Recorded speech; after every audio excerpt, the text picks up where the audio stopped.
And we welcome you to this edition of Night Shift. I'm Eric Lopez. Brian Murphy will join us in a little bit. Of course, following UCF men's basketball 63-54 loss to number 6 ranked Houston. We'll recap that game, kind of share our thoughts on the basketball team now 5 games in. They're 3-2 on the season.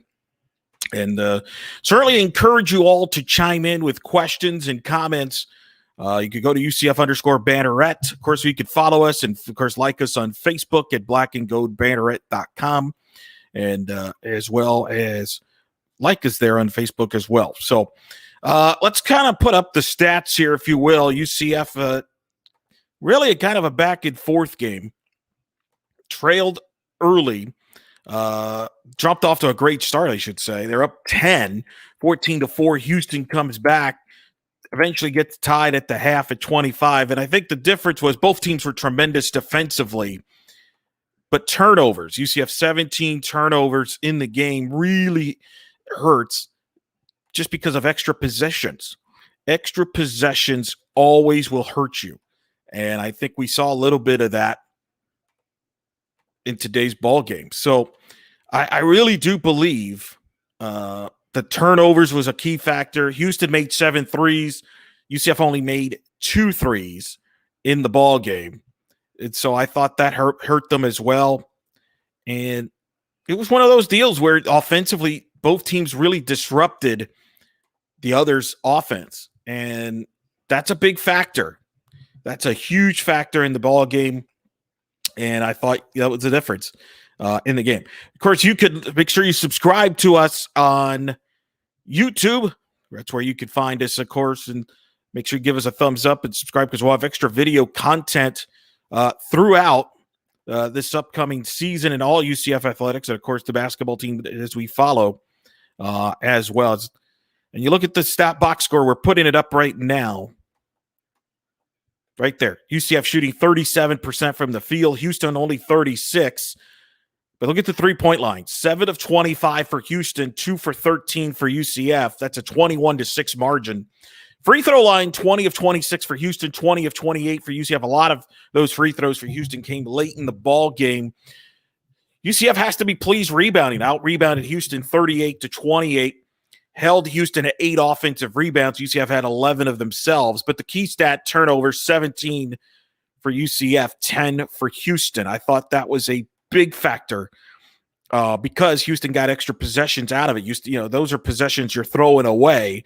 And when you're playing a very good defense, that's going to be the difference in the ballgame more times than not. And that's really, to me, the difference that stood out from that standpoint.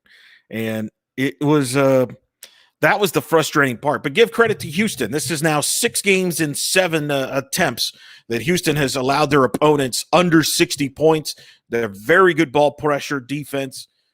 Probably the best defense UCF will see all year. They're going to play them again in Houston later in the year. And I think Coach Dawkins even mentioned in the postgame, these are teams that UCF still learning about themselves, what they can do, can't do. They've only played now 5 games, really, and they haven't even played together all 5 games.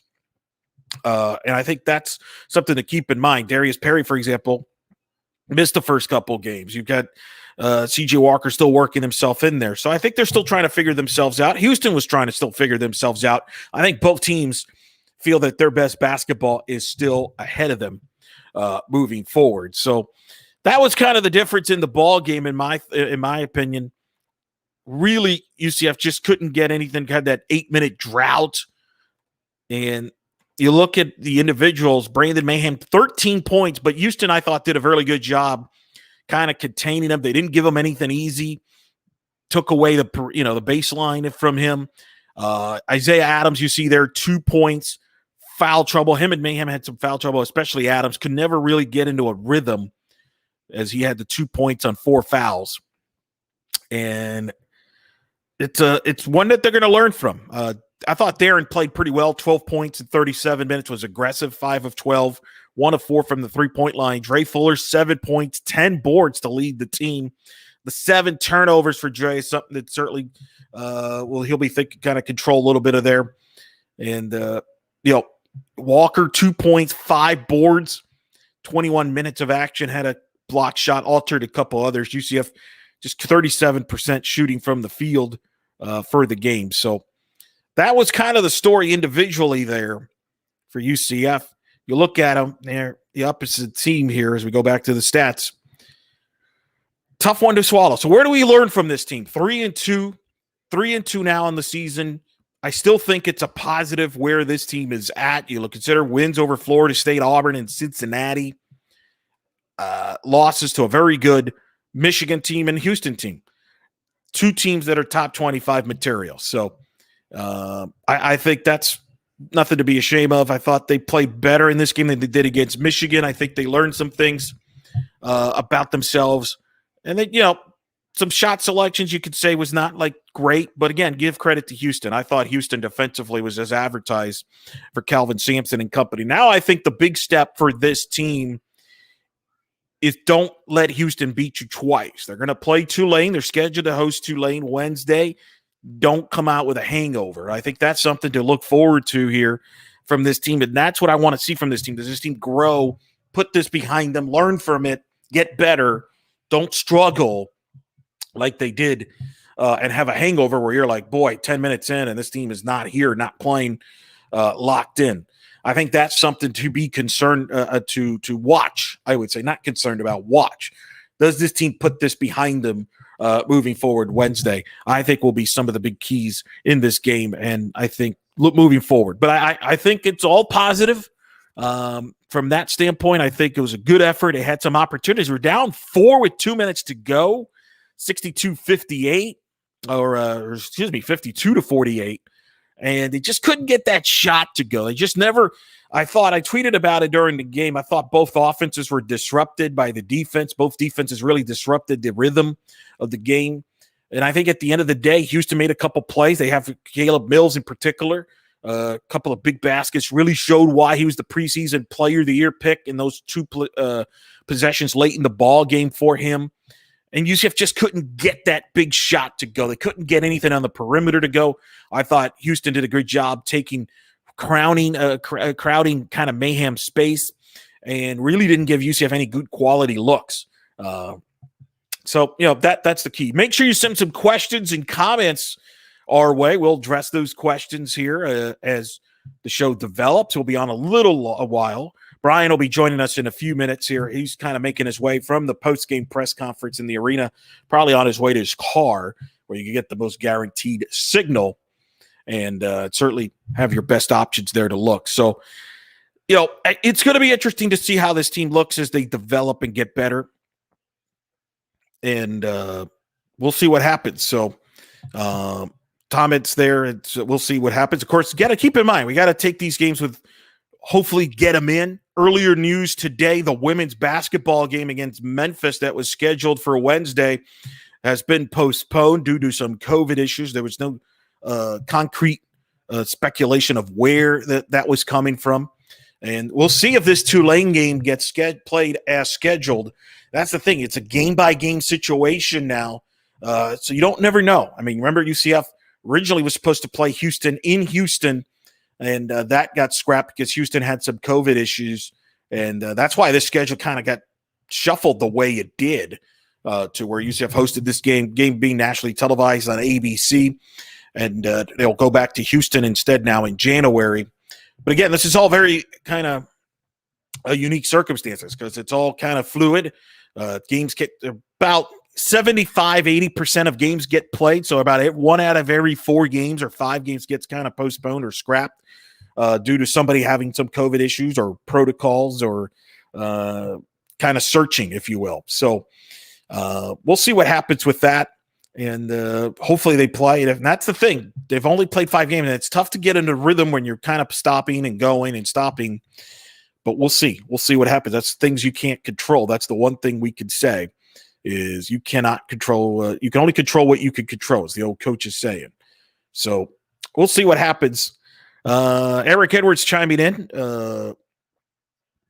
See, there's some questions about the Tulane game on the broadcast. The radio broadcast was mentioned that could be up in the air. We'll see. I mean, obviously the holidays, that's going to be an interesting factor here in the next couple of weeks.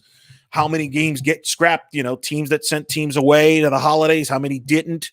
Will certainly dictate some of that. Who knows?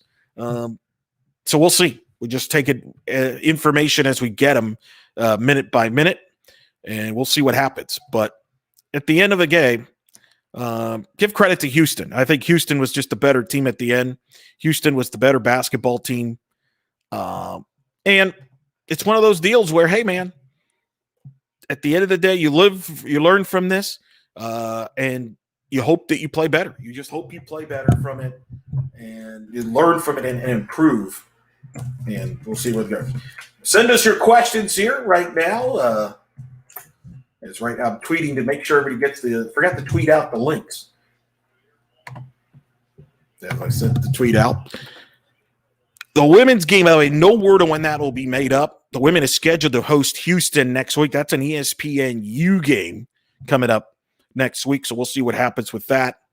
And we'll see really what happens with each game. I mean, I think that's really the best way we could look at it. And as I'm going to post right now, Brian's tweeting out quotes. And I'm going to try to put that up there for you right now. There it is. Darius Perry. If we string together a 40-minute game, the outcome might have been a little different.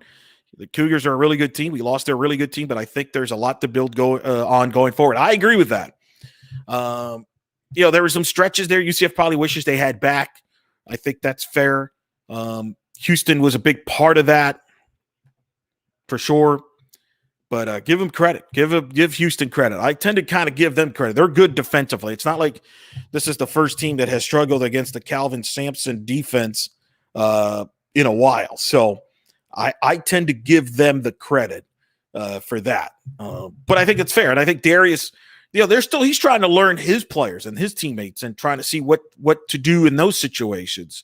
I think that's more than fair. So again, it's kind of a growing process with this team that you're going to see up there, and we'll kind of go from there. Let me see here.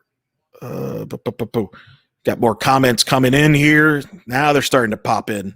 There we go. That's what I like to see. That's what we like to see here, folks. And let's see here. Boom.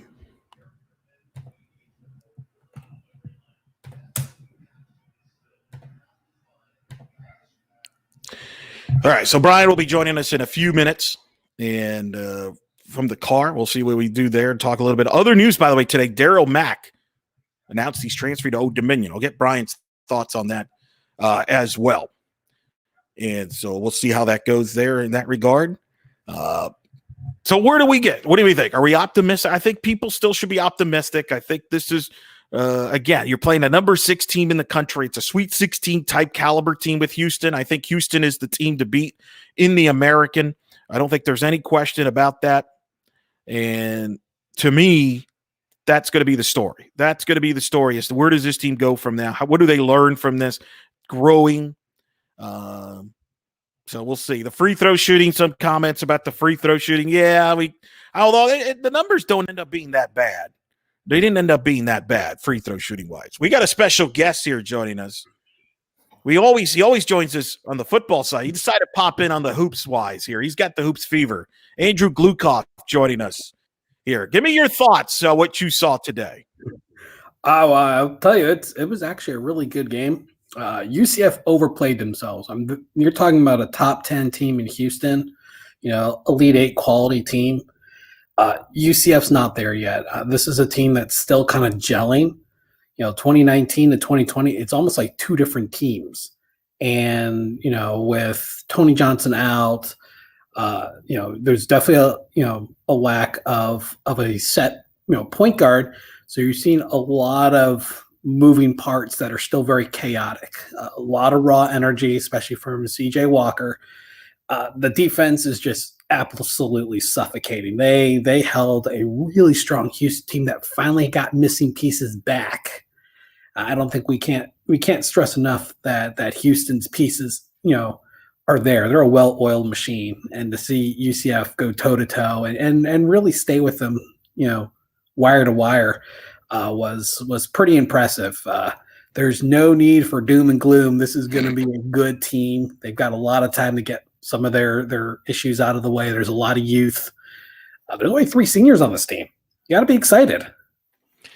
No doubt. Young team, and I think they're going to learn from that. And I think no one will learn more from this game than Isaiah Adams. Got in foul trouble for the second time in consecutive games. He got in foul trouble against Cincinnati with 2 fouls in the first half of that game. It responded with 13 of 15 points in that second half in the victory. Not so today, but again, a credit to that's Houston because they really guarded him very well. And I think that's an example you bring up, right? He's going to be better off for playing a game like this. Oh, absolutely. I remember Isaiah Adams is still a freshman. He's going to make freshman mistakes, and that's what happened in this game. You saw some of that freshman tendency coming through, just not seeing the big picture, being a little overly aggressive instead of waiting and taking your shots or trying to press too hard on defense and getting into foul trouble. Those things that comes with coaching, comes with time, and we've seen that Johnny Dawkins knows how to develop players. He's got a lot of energy and raw power with between him and CJ Walker. A lot of youth. It just needs time. He needs time, and this has been a very rough year as far as having off-season camps to work on this stuff. So you're going to see a lot of in-season adjustments and progression. Right, with really a lot of disruptions and things like that, and you're still trying to figure some things out. The turnovers, 17 turnovers. I think that's something that Coach Dawkins alluded to in the post game. That's going to they were little some of that was Houston, but some of that is they made things difficult on their own selves. I think that's going to bother him, and I think he was bothered by the fact Houston won the 3-point battle, 7-2 in threes. Although 7 for 25 is not a great shooting percentage.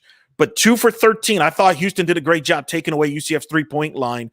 And even Darren Green, they forced him to be more of a driver than a shooter. And then when Darren did get his shots, it seemed like it was a little bit of rush. And I thought they took Mahan's strengths away too. And I thought, give credit. I thought I was super impressed. Houston's has advertised defensively. 6 of the 7 games they've played, under 60 points they've allowed. I think this is the best defense UCF will face all year, and they'll probably face them again in January in Houston.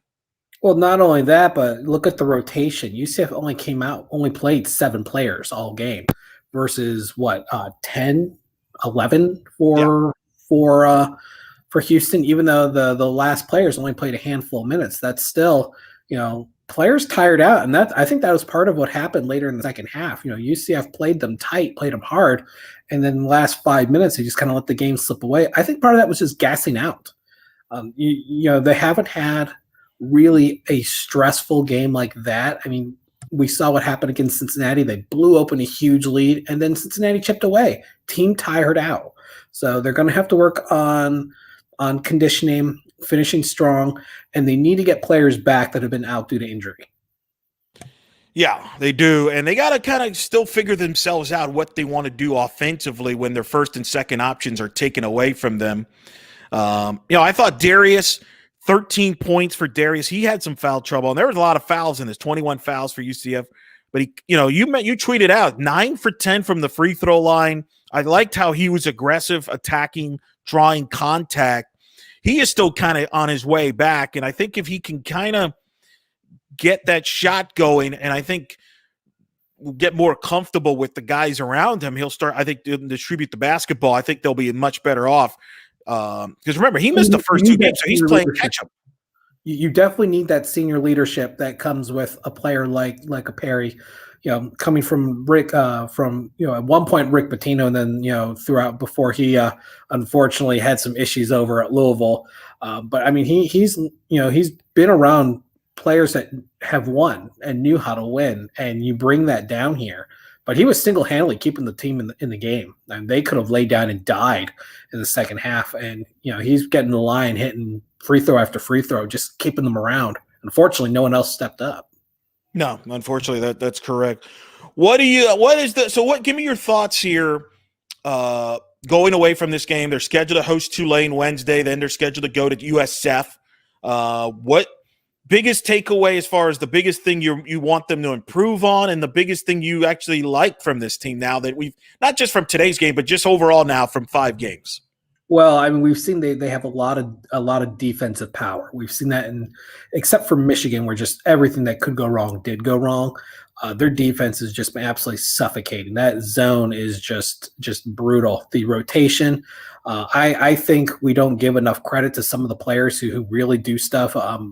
Sean Mobley is probably one of the biggest X factors of this team that doesn't get talked about. He's not a scorer. He's not a flashy guy, but boy, he takes charges. He makes rebounds, block shots. He does rotations well.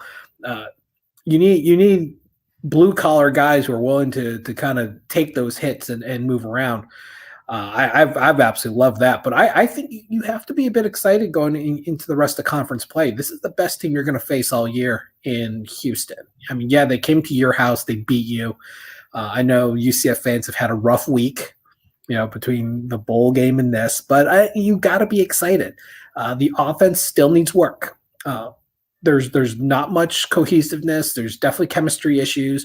It helps. It would help if they at least had, I know they're trying this whole positionless thing, but you need someone to kind of be the field general on offense.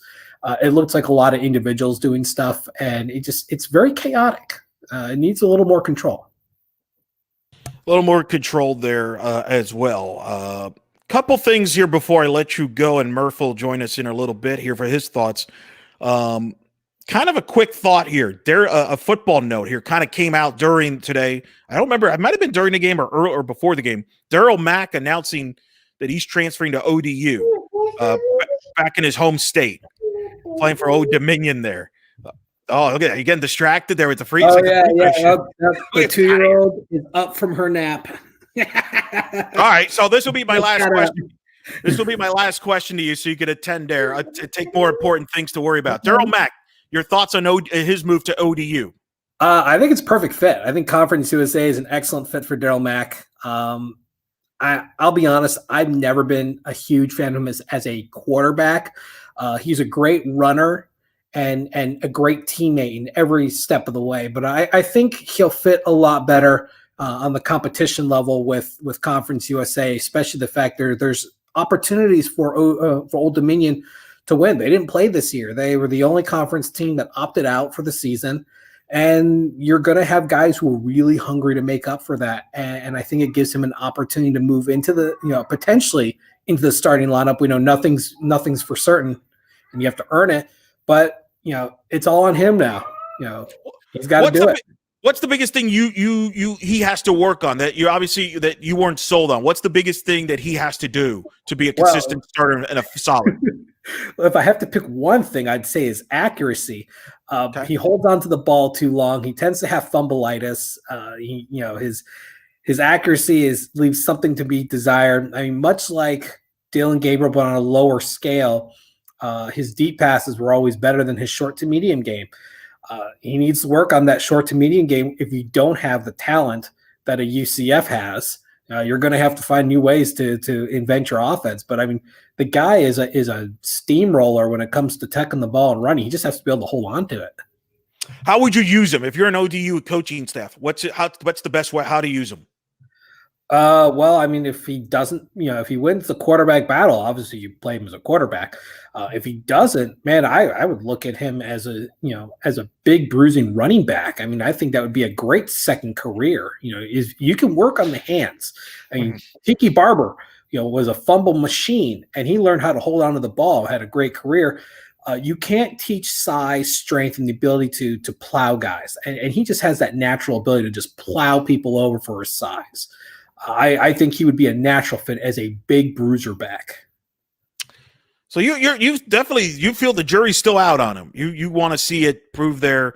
I mean, Conference USA is a good league. There's not like top-notch defenses. I'm trying to think. Marshall, UAB is the top team in the league there. ODU is kind of a unique situation because they kind of didn't play this year.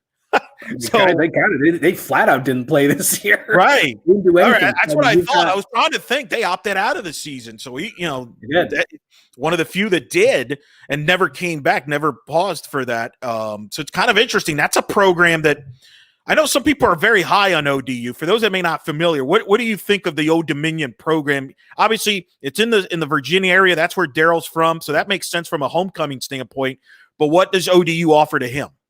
Well, I like Old Dominion, the Monarchs. I always liked them. I thought they getting into Conference USA over James Madison was a little bit of a surprise. But from top to bottom, athletic program standpoint, they're a bit healthier. They're just not as strong as a football program as James Madison was in the FCS level. But they're a young up-and-coming program. They've had a few upsets. I believe they beat Virginia Tech a couple years ago. So they at least have some stuff to rest their hat on. And unlike when UCF moved up to FBS and into the conferences, back in the MAC days, there's opportunities. There's, as you know, there are plenty of bowl games. There are no shortages. So they're able to get postseason opportunities with exposure and television and everything that a young program needs to be able to excel. So who do you have more confidence in? CJ Walker's developing his offensive game or Max developing his passing game? Oh, CJ Walker, easily. We've come on, man. That's almost a trap question. I said you. Oh, look at this. You're getting blitzed, my friend. You're getting blitzed there. You got the dog in there, man. Well, I'll be honest. I'm sitting on the floor because I've been standing up all day. So pacing around. Got stuff for the little one. I built her one of those little marble things that you drop the marble, it goes through all the tracks and stuff. Yeah. And I was like, I need to move around, so I did.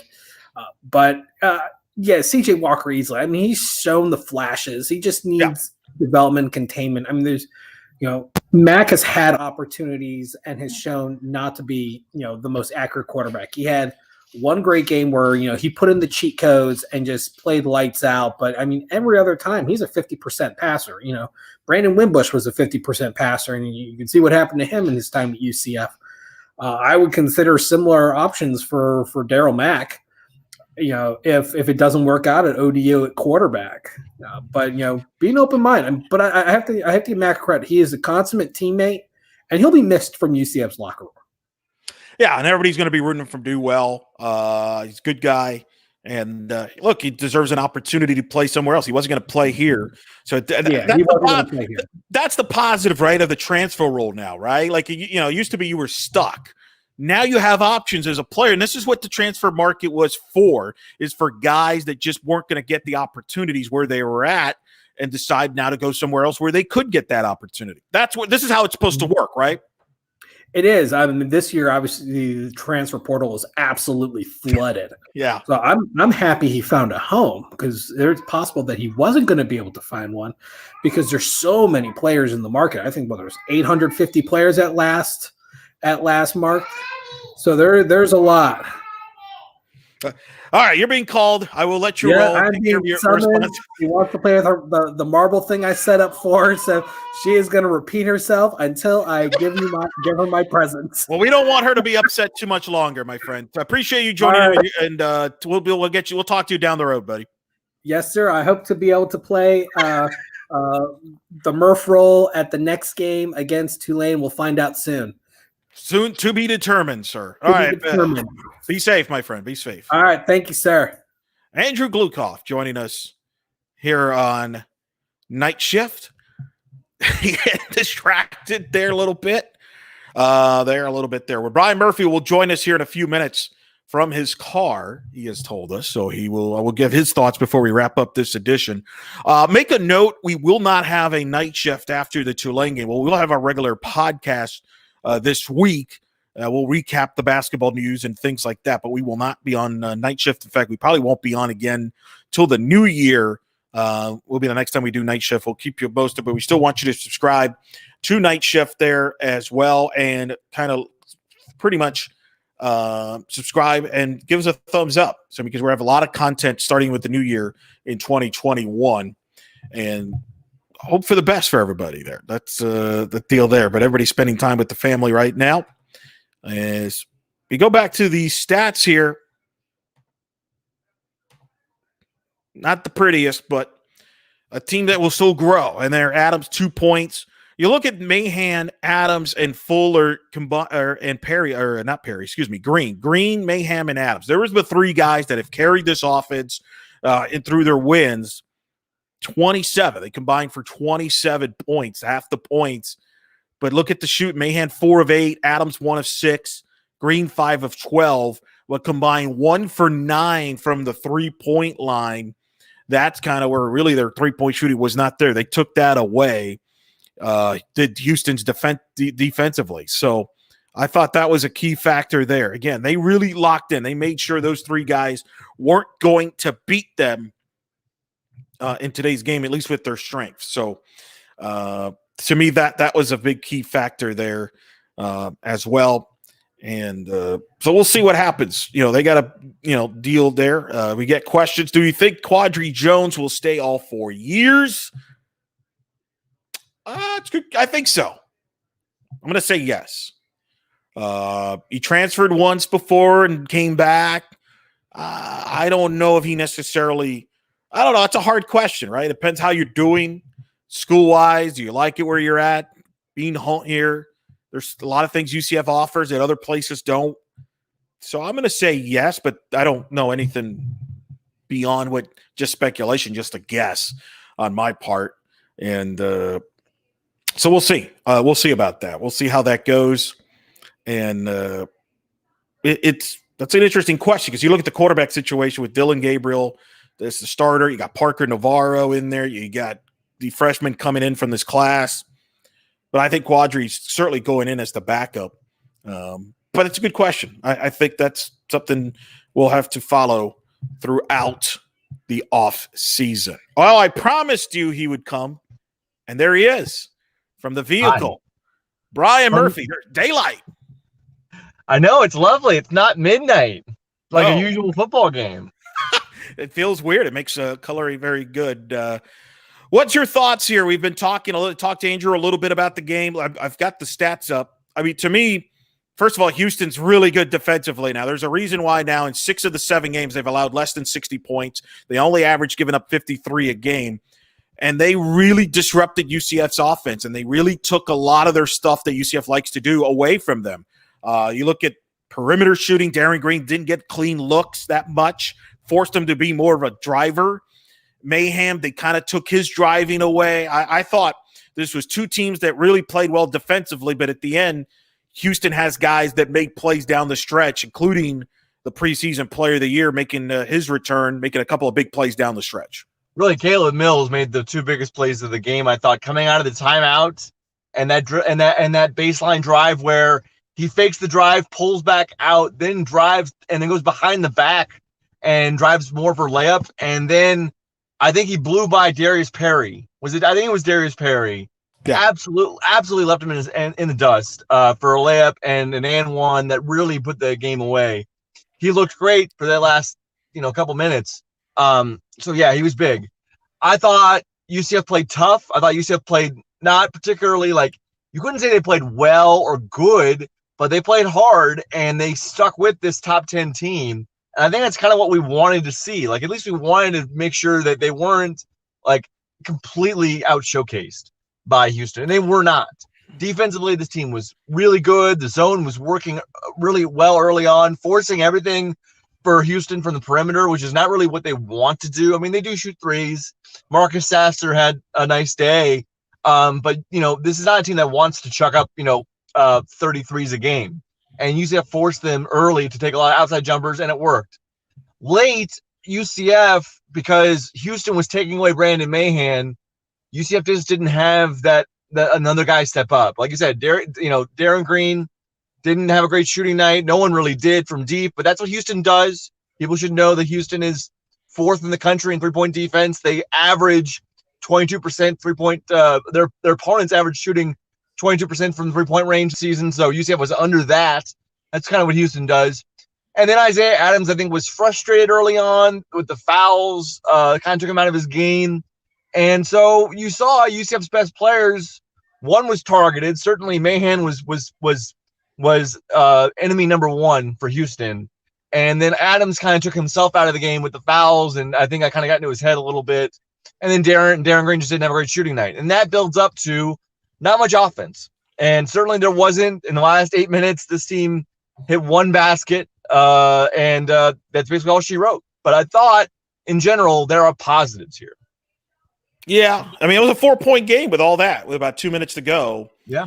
Turnovers, though. 17 turnovers for UCF, 10 to Houston. That's such a pivotal category in a game like this where both points are at a premium, possessions are valuable. and you turn the ball over, you're not going to score. You're taking yourself out offensively, and at the same time, you're giving your opponent, in this case, Houston, extra possessions. And I thought that was a big factor in this game, is UCF didn't give themselves the extra possessions you're going to need against a good defense like Houston. Yeah, and it's funny how this game, like it's a 9-point game, right? Is it 63-54? Yeah. Yep. And you go one extra shot, if you go 3 for 13 instead of 2 for 13, and you give yourself like 2 fewer turnovers, it's a completely different game. And UCF, some of Houston's defense was good, but it was just UCF being sloppy with the ball, and making some bad passes, not very good ball handling. I thought UCF's defense came away with some steals, that kind of proved how good their defense is too, and out-rebounded Houston really well as well. But back to the turnovers, yeah, it's not what you want, which I feel like I'm now like obligated to say once a show. But it's not like it hurt, but you get like 2 fewer and you're in that game. So it's not like it was a complete disaster. They were in this game despite making all those mistakes, which, I know it sounds warped, but you kind of like that because this team played far from its best game, even against this great team. And I watched Houston today. I'm like, man, when Mills is 100% and Dejan Giroux isn't, saddled with fouls, like this team is so good. I love that team. That Houston team looks great. If they have Sasser from the outside with Mills and Giroux and Grimes, like, man, that team is talented as hell. So, yeah. Yeah, and that's the big question with Houston. Seth Greenberg said on the broadcast at halftime, he was in the studio, can they shoot? That's going to be the question with Houston because they got everything else. They can rebound. That's one of the reasons why they're really – and I thought UCF, that was the big thing. UCF won the battle in the boards, which I thought was a huge plus. It was huge, and it just shows you, like, with C.J. Walker and Dre Fuller, like, those guys compete hard, and that's going to help you against anybody. How many offensive rebounds did Houston have today? Because they led the nation. 8. They had 8. They came in averaging 15. So, Houston out-rebounds its opponents by about 13 a game, and UCF out-rebounded them by, I believe, more than 10. Yeah. So it was a great day on that end, certainly. And Johnny Dawkins, I love him because I knew he would give me this answer. When I asked him, Johnny, this is a 4-point game with 2 minutes to play. Even though you lose, how many, what kind of positives can you take out of this? And he goes, yeah, there are positives, but none right now. We don't like to lose. And so, yeah, they will. That, Brian, as he mentioned you by name, us, Brian. Yes. Come on. Yes. They'll look back at the tape, and I'll tell you this, Eric, this is really encouraging, I think, just a little bit. So when I was heading out here to my car, I ran into somebody associated with the program who said that this was like 15 minutes ago, right? But this is like 30 minutes after the game had ended. And they said right now, Darius Perry and Brandon Mahan are in the locker room talking about strategy, going back through this game already, talking about what they could have done, and together. And those are 2 seniors, especially with Perry, having that experience playing against North Carolina and playing against Duke in the ACC, like that stuff's invaluable for this kind of UCF team. And to have those guys like not wallowing right now, they're not backbiting, they're not hating each other, and they're not silent, like they're talking and they're strategizing right now. That's encouraging.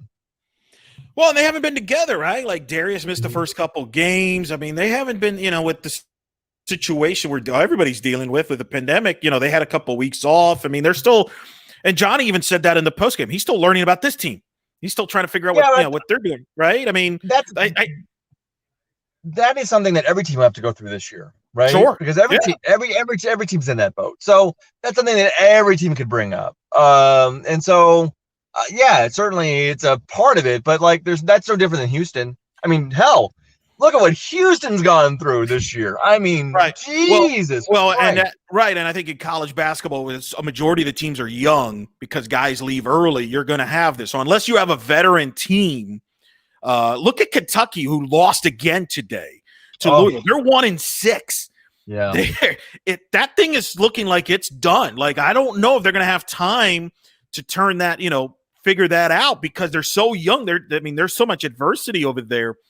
Every game is so valuable because there's no guarantees what games you're going to get in. Obviously, and you see in our graphic there, the women's are not going to play Memphis.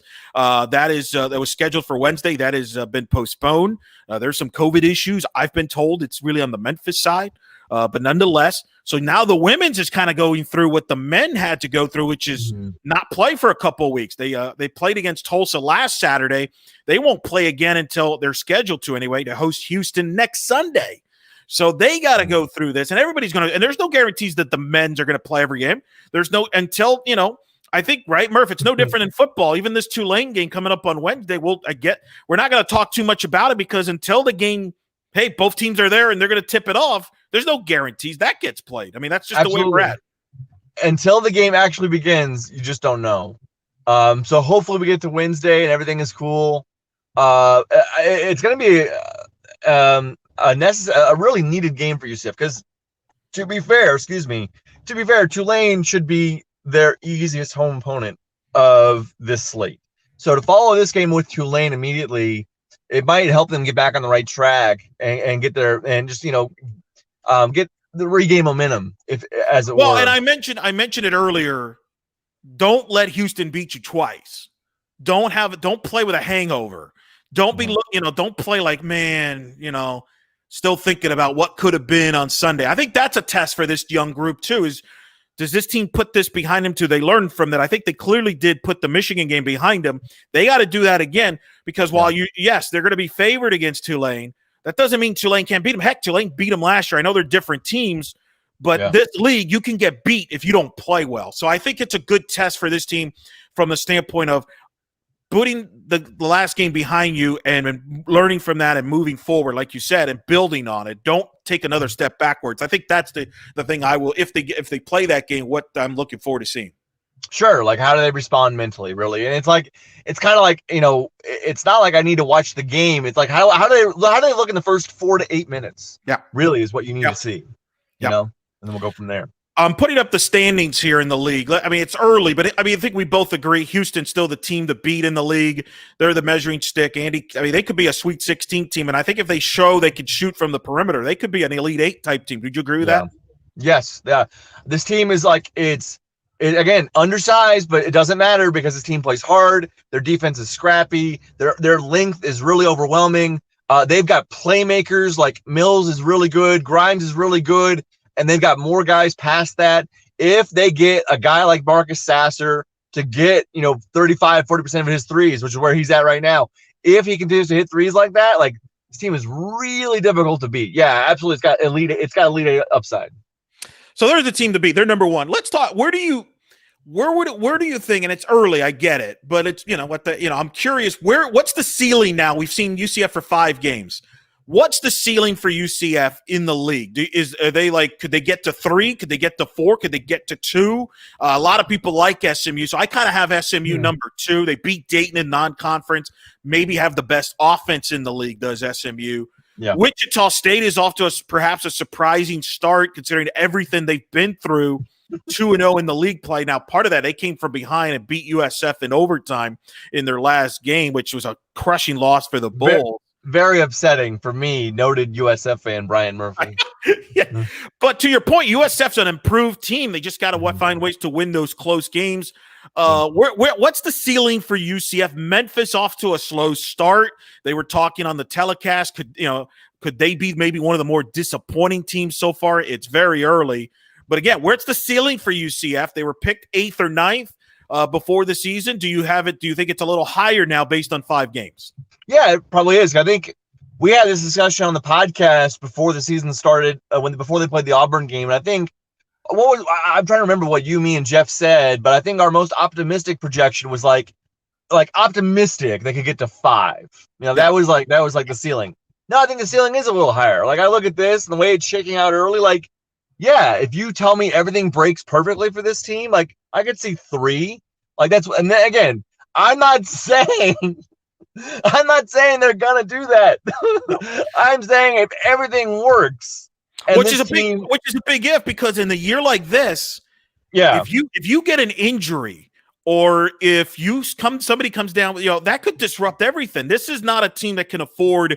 We already lost Tony Johnson. We don't know for how long, but it's going to be a while. Yeah, you can't afford an injury or 2. This is not the year depth is certainly going to get pushed, but you lose a guy or 2, that could be the difference between the 3 spot and the 9 spot in this league. Yeah, I mean, you look at UCF right now. Like, if you lose either Mahan or Adams, like that really hamstrings your offensive sets now. I mean, that puts so much burden on the other guy. I know Darren Green's had some good games, but he's really just a shooter at this point, still in his career. So you need, you need guys to stay healthy, of course, always. But I think, look, 3 is the ceiling, and you could say like they could finish 8th would be like the floor now, because this team is so much better than their preseason projection. Like, everyone has said it. We all know it. This team is way ahead of schedule. It's not supposed to be this good this soon. So like if they finished where they're projected, that is disappointing considering what they've got. And if everything is great and everybody stays healthy and they all play well and they get some lucky breaks because you need some luck, then yeah, I could see them finishing as high as 3rd behind Houston and SMU. For that, Isaiah Adams, you mentioned foul trouble. First time he's looked like a freshman, honestly. Give Houston credit, though. And you mentioned this on the podcast. Teams, as they watch tape, they were going to throw some different things. And I think Isaiah learned some things this week, not just in this Houston game, because he was also in foul trouble in the Cincinnati game in the first half. He overcame that with 13 points in the second half in that win over Cincinnati. Couldn't do it today. Some of that is Houston's defense. But what do you think Isaiah Adams learned from today that he'll take with him here moving forward? I think, actually it's funny. Johnny Dawkins said that he thought Isaiah didn't even play that badly when he was on the floor. He thought Isaiah actually, when he was on the floor, played fairly well. I know the stats don't show that. But he did agree when I posed the question of, do you think the foul trouble really got to him? And he probably did, because then he picked up a frustration foul in the second half where he kind of body blocked the guy. And it just feels like today he got behind the 8 ball with the foul trouble. I think maybe he had to change the way he had to play. Obviously, cut into his minutes. And as a true freshman, he has not yet had to do that at this level. And I'm sure he wanted to show out on this stage against this opponent. So all of that kind of came together to be, the worst day we've seen from Isaiah so far. Really, from just talking to head coach Dawkins, it sounded like he was more pointing toward Brandon Mahan of being the guy who, as a senior now, needs to adjust and deal with how defenses are going to attack him because of the way he has scored early on in the season, averaging 22.5 points coming into this game today. Houston made a point of it to limit him as much as possible and get the ball out of his hands. And so that's never happened with Brandon's career. Brandon, when he was at Texas A&M, was not the dynamic take it over scorer. He was a good shooter. And so now that he is that guy for UCF, for this team, and it's up to him to sort of adjust to his game and realize that he's going to be seen as the alpha. And as Johnny said, seen as a marked man. And I think some of that was the reason why his numbers were down today, and he'll need to adjust to that going forward.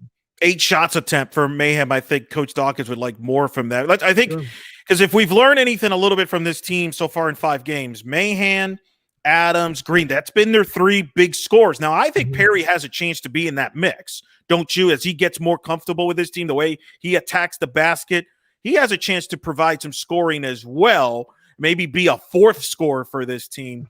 But Mayhem has to be aggressive. He has to, and I think Houston, but Houston, to their credit, kind of put a guy in his face the whole time and really took some things away from him that he hadn't seen throughout so far this year.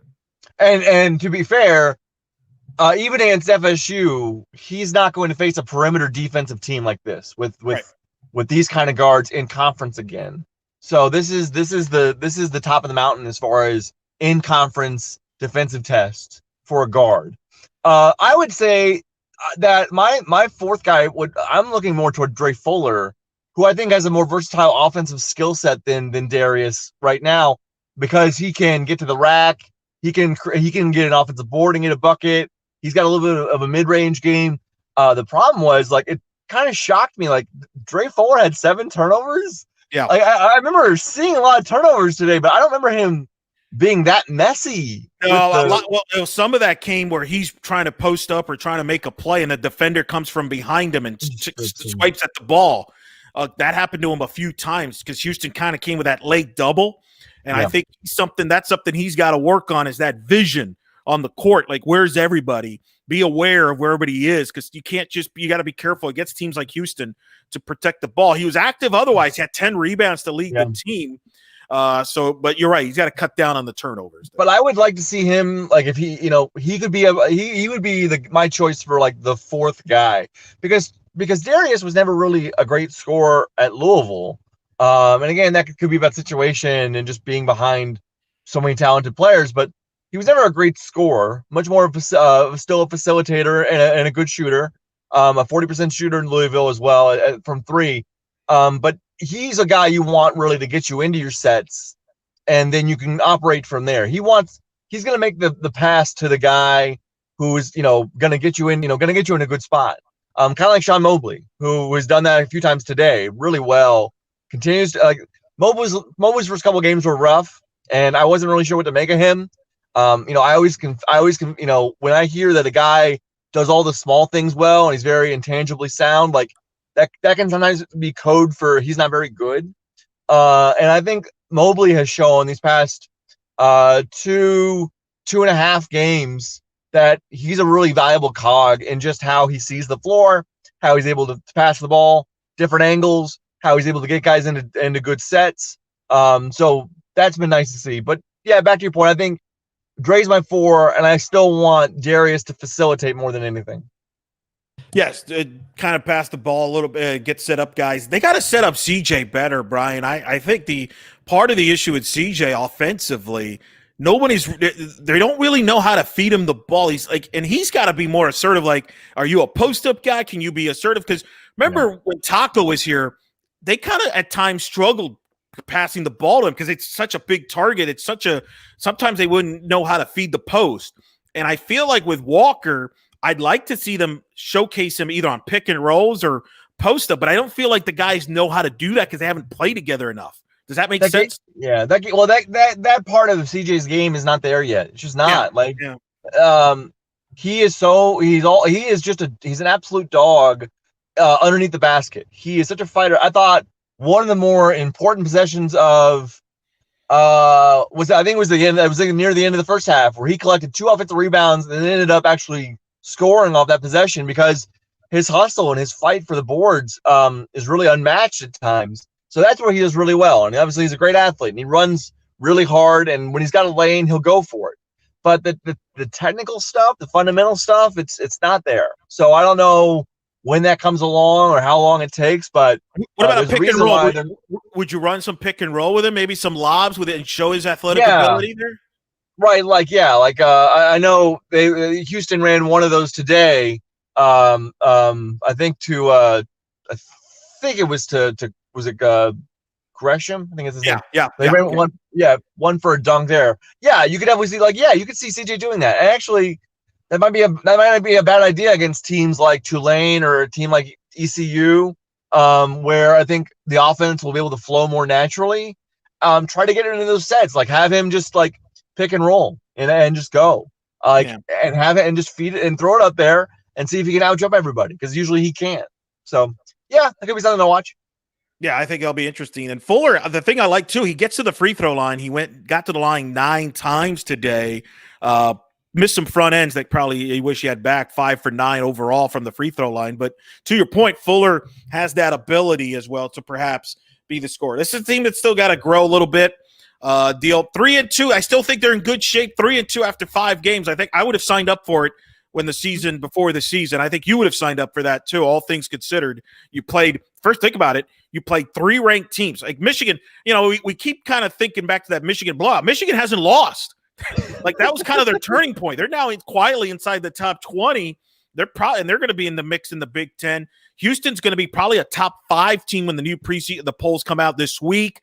They're going to be a contender, and you beat Florida State and you beat Auburn. I think 3-2, all things considered, it's a really darn good start for this team. Yeah, and I'm not sure if Auburn had a game this weekend, but I know coming into this weekend, I think Auburn, at least listening to Bruce Pearl, I think Auburn has played a little bit better than I think people had thought down there on the plains. So those are 2 really nice wins so far, and this is not a bad loss. This is a single-digit loss to a quad 1 top 10 team, where you are within 4 points with 2 minutes to play. I don't know what to tell you. Again, you hit an extra 3, you make a couple fewer turnovers, and it's a different game. So, I'll definitely be signing up for 3-2. Definitely.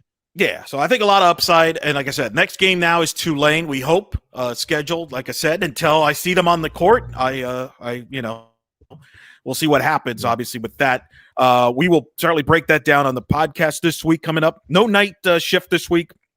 We will have the podcast, but you can send us questions on our Twitter at UCF_Banneret. I want to leave you with this last note before we go. I talked to Andrew about this earlier before you came on. The other news today of note for UCF fans, I think, Darriel Mack announcing he's going to go play at ODU, at Old Dominion. Makes sense. Homecoming for him. Your thoughts on Darriel? You covered him and his news here going to ODU. Not as obviously a hoopla as the other quarterback that transferred, but still a pretty guy that still will be a big part, is a part of UCF history. He's always going to be that starting quarterback of the 2018 conference championship win, and he was the MVP of that game. Yeah, he'll always be a conference title winning quarterback. I mean, he won that game. I've been waiting. We've been waiting, because he's been in the portal for a while.